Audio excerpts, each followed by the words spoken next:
Hello guys! So, ayan, dito ko lang na-experience sa work na to na parang pag may rules sa trabaho,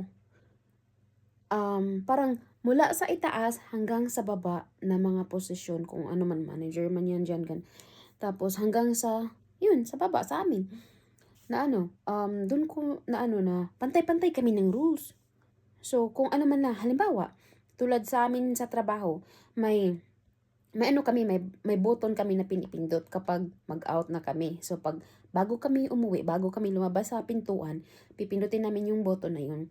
Tapos, may dalawang doon, may dalawang iilaw. So, either green, pass, go ka, pwede ka umalis. Pero pag mag-red yun, mag-noisy siya. So, ibig sabihin, isi-search nila yung bag mo, kung anong dala mo, ganyan. Pero random lang yun siya. Pero, kanina nag-out yung manager namin. Tapos, kasi yung button na pipindutin ay nasa pintuan banda yun malapit sa palabas ka na ng building. So, ayun, nag-out yung manager namin. So, hindi ko na-expect na, parang first time ko nakita yun na pag manager is magpindot. So, well, hindi naman kasi namin alam kasi pag mag-out, labas lang, walang paalam-paalam, ganun doon. Tapos, so, nag-out siya. Tapos, doon ako malapit din ako. Tapos, nag-alarm sa kanya. So, ibig sabihin, isi-search siya. Tapos, parang hindi ako paniwala na, magpipindot din pala sila. Kahit ganyan. Tapos, tapos nakatingin siya sa akin. Tapos, nag-smile. Tapos, tapos sabi niya, ipatawag daw yung manager na isa. Sabihin ko daw na nga siya, need niya nga i-search. Tapos, sabi ko, nakabreak siya. Tapos, sabi niya, sabihin ko lang daw na search pero okay lang kapag hindi siya bababa.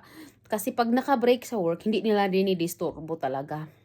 Maliban na lang kung sigurong urgent or emergency or something. Pero kadalasan talaga pag naka-break, hindi inisturbo kasi free time mo yun Tapos, sinabi ko sa headset. Tapos, kasi pag busy mga manager din, tapos pag out ka ganun, sasabihin lang nila nga, okay, you can go. Busy sila, ganyan. Tapos may dala-dala siyang flower at saka ng bagets. Sabi ko, ano daw, ano ka na daw, you're free to go, sabi ko sa kanya. Tapos may dala siyang ganyan, sabi niya, but I have receipt for this. Tapos yun lang naman yung dala niya, wala siyang bag, ganyan. Tapos sabi niya, ayun, pinakita niya natatawa talaga ako sa kanya. Tapos, yun. So, dito ko na wow, parang first time ko kasi makakita na ng manager nag-press siya ng button. Kasi, di ko naman alam. Di naman ako kung kailan sila lumalabas or So, yun, parang, nagkataon lang siguro. Tapos, yun very random lang yun na, masa-search ka, mag-red light. Very random lang yun. Kasi parang nakaset yun siya ng parang, after 10 people or after 20 or something, ganyan, nakaset siya na mag-red siya, mag-search. Tapos yun lang, sabi ko, wow, walang ganito nangyayari sa Pinas. Kung anong rules doon, parang, di ba yung mga manager sa atin? Kasi, sa daming napasukan ko doon na mga establishmento, mga kumpanya na napasukan ko, yung mga management doon. So, para mong, akala mo sila yung may-ari, di ba? Pero dito, kung ano yung rules nila, mula sa itaas hanggang sa baba, rules talaga, implemented talaga siya. Tapos kami lahat ang susunod. Tulad nung dati, okay lang doon sa trabaho na makalugay, ganyan lang, okay lang. Tapos nung nagbago yung branch manager namin, pinagbawal niya yung lugay. Dapat daw nakapuyod, nakatali lahat. Sorry guys, nakalimutan ko. Nakatali lahat yung buhok. Ganyan. So, lahat.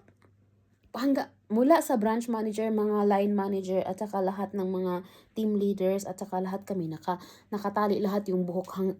Pagkalagpas sa shoulder na siya, natali lahat. So, kaming lahat sumusunod. Ganon, hindi yung rules doon is para lang sa mga maliliit or sa mga mabababang posisyon.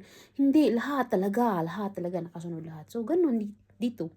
Parang dito ko lang siya na-experience ever since na nag-start ako mag-work. So, dito lang. Kasi di ba sa atin yung may mga mataas na posisyon, naghari-harian. 'Di ba? Sana ganun din sa atin. Soon. Di naman siguro tayo mawawalan ng hope, 'di ba? Hopefully, soon.